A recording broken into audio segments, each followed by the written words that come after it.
The Haida land agreement, which was signed mid-April by the BC government and Haida First Nation, is being applauded as a step in the right direction for reconciliation.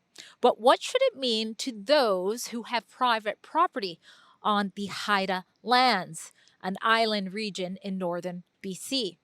I'm Drea Humphrey with Rebel News, and today I bring you a sit-down interview with a lawyer who has specialized in Aboriginal law for 15 years, who says it should cause some concern.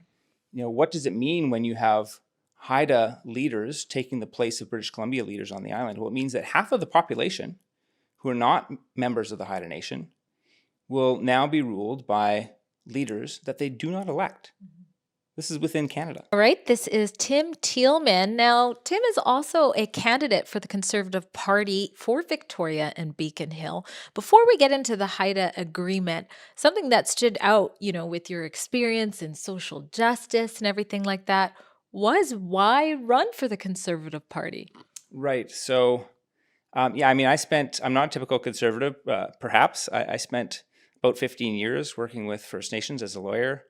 I'm legally blind. I've had successes despite that, inside and outside of the courtroom.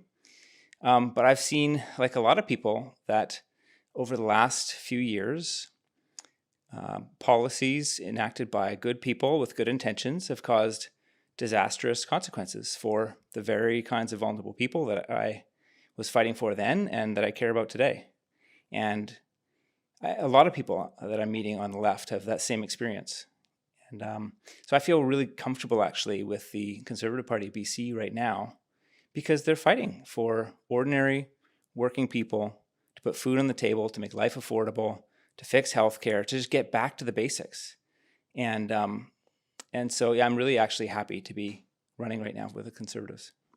Well, speaking of affordability and ordinary people, there are a lot of ordinary people wondering what this Haida Land Act agreement is going to mean to them, especially when it comes to private property. Now, I saw what you were talking about on Twitter, X, and that's why I reached out to you. You have definite insight here. So, for those who are not quite familiar, tell us a little bit about this agreement. Sure. So this week, the NDP government is about to pass the Haida Title Act. It will recognize, for the first time in history, Haida Aboriginal title over roughly 10,000 square kilometers on Haida Gwaii and relinquish British Columbia's control over land and resources in that territory.